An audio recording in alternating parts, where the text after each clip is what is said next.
Successful po, no, at napakalaking protesta na nangyari nga po dyan sa Luneta last September 21. May kilos protesta po kayo na gagawin. Dalawa po yan, tama po ba? October 17, it will be headed or led by the youth. And then meron din po tayo on October 21, farmers-led protest naman po ito. Can you tell us more about dito po sa mga mangyayaring kilos protesta? Yung sa October 17 po, kagaya ng inyong nabanggit, pinamumunuan ng mga kabataan at mga estudyante sa kahabaan ng Taft Avenue, Katipunan at U-Belt. No? At lahat ng mga estudyante pa na mapapasama natin mula sa iba't ibang probinsya, no? Karatig probinsya, gaya ng Bulacan at Pampanga. Ito ay para ipakita ang galit ng kabataan sa kinabukasan na ninanakaw ng mga korap na politiko, kasi talagang ang magmamana naman ng Pilipinas eventually ang mga kabataan. Kaya yung korupsyon, sila rin ang pinaka-apektado. Alam nating lahat yan. Yung serbisyong panlipunan na nawawala, yung budget para sa edukasyon na kulang, apektadong ating mga kabataan. Kaya pangungunahan nila yung October 17 na kilos protesta para igiit yung panawagan na lahat ng sangkot dapat managot at ikulong ang lahat ng mga dapat ikulong na mandarambong. Yun namang sa October 21, ito ay pamumunuan ng mga magsasaka, kasi ang Oktubre ay tinuturing rin na peasant month o buwan ng mga magsasaka.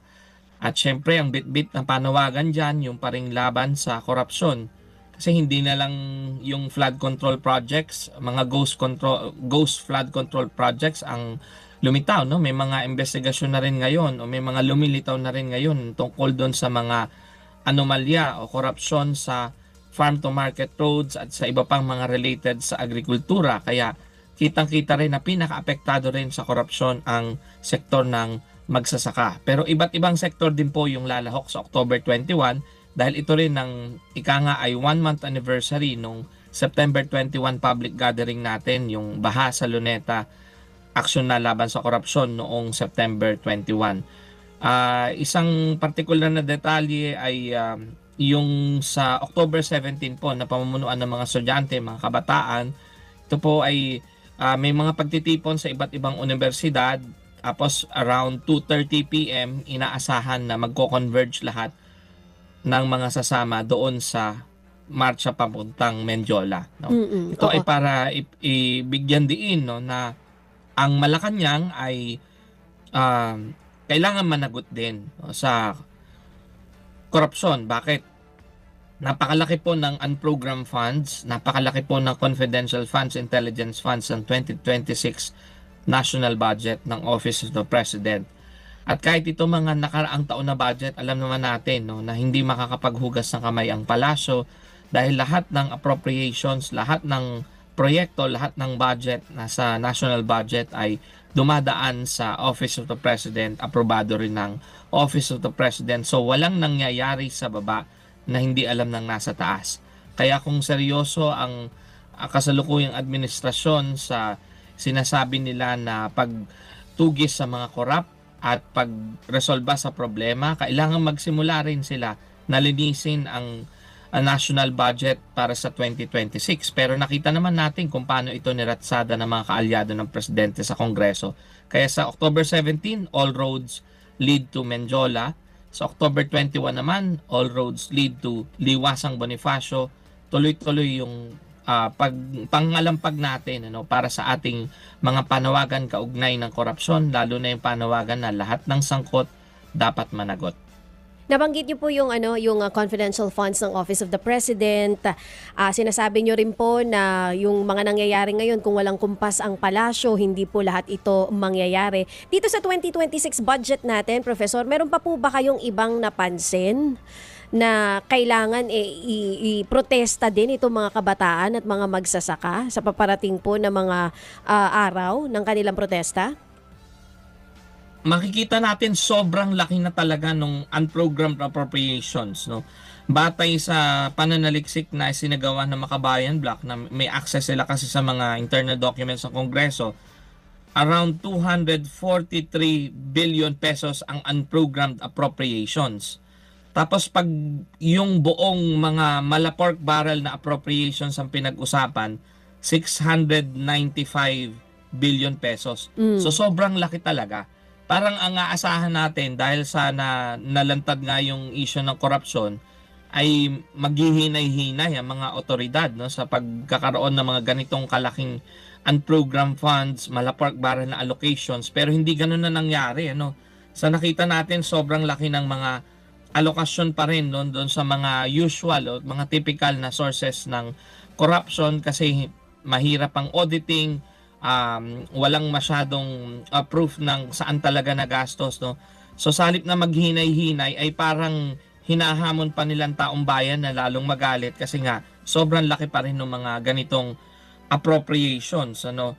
At kapansin-pansin na yung iba pang mga budget, no, na maituturing na ayuda, na kung tutusin maganda naman sana ang intensyon na ayuda, pero kasi alam naman natin na may mga nangyayari rin na yung ayuda ay nagagamit for patronage politics, no. So ang DOH, DOLE at DSWD may 49 billion, 22 billion, 59 billion pesos na budget para sa ayuda. Samantalang ang solusyon sana, long-term na solusyon sa pagkakaroon ng mga pangangailangan ng ating mga mamamayan, halimbawa sa kalusugan, sa halip na ayuda na pipila sa mga guarantee letters ng politiko, dapat ito direkta ng nilalaan na budget sa mga publikong ospital. No? Sa kaso naman ng mga kababayan nating lumalapit sa DSWD at DOLE, kung sa DOLE yan, di ba, ang solusyon dyan, mga trabaho na mataas ang sweldo at permanente o pang long term para hindi na kailangang lalapit lagi sa ayuda. At kung sa DSWD naman, pwedeng ito direkta doon sa mga programa talaga na para sa mga usual beneficiaries natin sa halip na pipila pa at dadaan na naman sa patronage politics. So iyon yung mga napansin natin sa 2026 national budget. Sa halip na reform budget ay budget na para na naman sa korupsyon at pamumunini o pagpapayaman ng iilang sektor sa ating lipunan. Salamat na marami po sa inyo, Professor. At mamaya ating iisa-isahin yung binabanggit mo sa proposed budget. Ito po ay hango po sa lower house, no? GAB po ang tawag dyan. General Appropriations Bill, iisa-isahin natin. Nakakuha tayo ng kopya nitong mismo listahan na bumubuo dito po sa Unprogrammed Appropriations. Balikan ko lang itong rally, girl, no? Ano ang reaksyon ng inyo pong grupo, Professor, sa sinasabi po nitong si ICI investigator and consultant o ano man tawag sa kanya, kay General Azurin? Sabi niya sa dulo ng kanyang mensahe, nung kanyang oath-taking, sabi niya, "Today, we are called not to fight one another, but to stand together, not through protests or rallies, but through truth, unity, and justice. Let us expose corruption not with anger, but with justice. Let us work hand in hand to bring the guilty to account and to finally end the suffering of our people. Let this be our rallying cry. This time, we do it right. For our country, for our children, and for a truly better Philippines." Ano yung reaction, Professor? Siyempre, nung una ko pong nakita yan, nagalit din ako kasi unang-una, anong karapatan ni General Azurin na kontrolin o pagsabihan ng galit ng taong bayan? Unang-unang gusto natin bigyan diin, kaya may ICI dahil sa galit ng taong bayan sa korupsyon.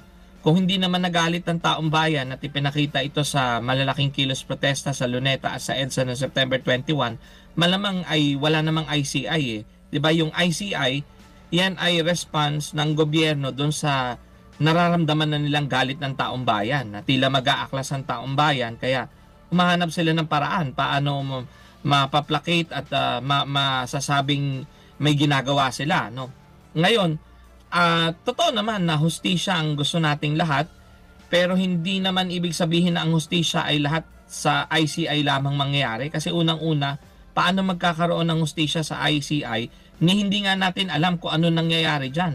Ang ginagawa nila, may mga press conference nila, parte-parte ng kanilang hearing, kanilang ipinapakita sa atin, pero hindi naka-livestream yung buong proceedings. So hindi natin alam ano ba talaga yung nangyayari sa loob.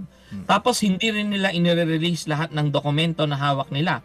alam nyo, kagaya ng mga sinasabi ng abogado, na may sinasabi rin sa bagay na ito, malinaw na ang accountability ay mangyayari lamang kung mayroon ding transparency. Lalo na nga sa isyong ito na nawalan na tayo ng tiwala sa gobyerno, di ba? Halos lahat sa atin wala ng tiwala sa kanila. Kasi kung papansinin natin, halos lahat o maraming senador at kongresista ay maituturing na sangkot sa flood control projects at sa iba pang mga anomalya. Tapos ang Office of the President, masasabi nating sabit din dahil may mga contractors na nag-donate sa kanya. Ganon din yung Office of the Vice President. So ibig sabihin, dapat itong mga ahensya ng gobyerno nag-iimbestiga, maging humble sila at aminin nila na galit talaga yung taong bayan. At ang paraan para ang galit natin ay mawala, kailangan panagutin lahat ng sangkot. At mangyayari lang yun kung gagawin nila ng mabilis yung trabaho nila sa halip na ang pagtutuunan pa nila ng pansin ay kung papaano nagre-react ang tao.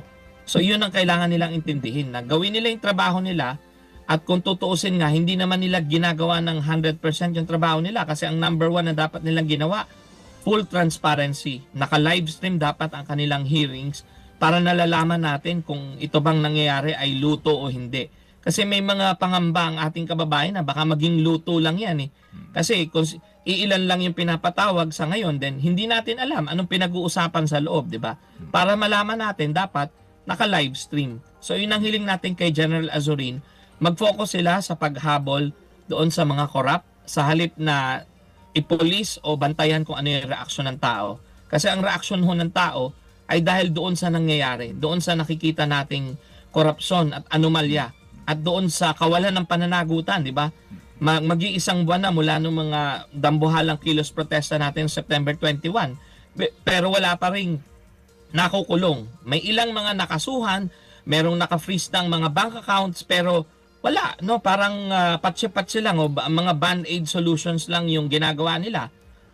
Kahapon, ang ombudsman nagsabi na open na ulit sa public access ang statement of assets and liabilities and net worth ng mga politiko. Pero nung chinek naman natin, ang requirement lang na halos inalis ni Ombudsman Remulla ay yung requirement na kailangan may consent ng opisyal. No? So okay yun, inalis yung pangangailangan sa consent ng opisyal. So dumali ng konti pero parang mahirap pa rin. Kailangan mo mag-present ng ID, may form na i-fill out at kailangan ipangako mo na gagamitin mo lang sa certain purposes.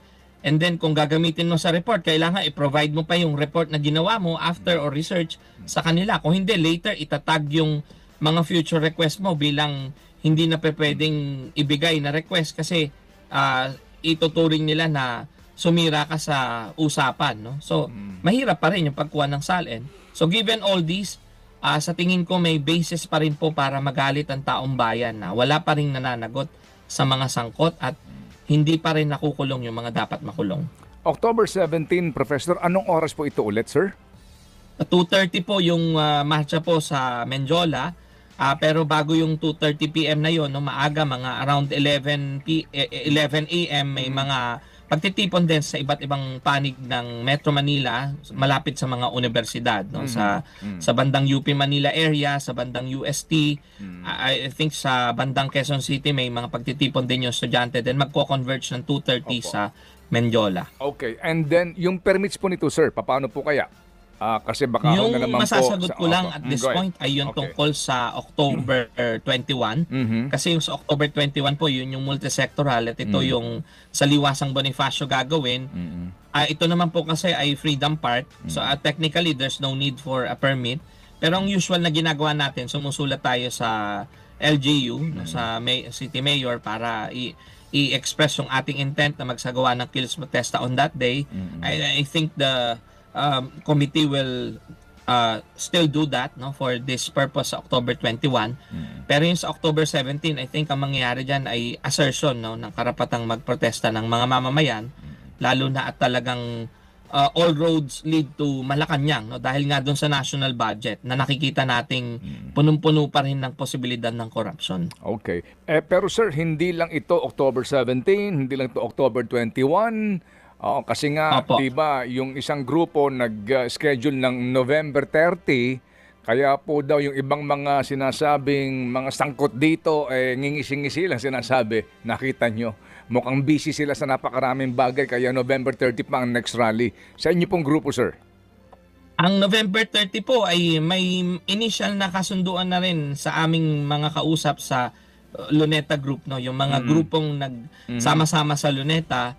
Recently nakapag-meeting na rin kami at nagkaisa kami na magmo-mobilizing kami for November 30. Ano ang mangunguna naman sa November 30, ang mga sektor ng manggagawa, no, kasi Bonifacio, no, Andres Bonifacio, so yun ang gusto nating focus, no, yung mga uring manggagawa, ang mga organisasyon ng mga manggagawa, mga union, para bigyan diin anong epekto ng korupsyon sa working class, sa mga nagtatrabaho, sa mga araw-araw kumakayod at nagbabayad ng buwis tapos ninanakaw lang ng gobyerno. Kaya sigurado na po yung November 30 muling magsasama-sama ang iba't ibang grupo, iba't ibang sektor.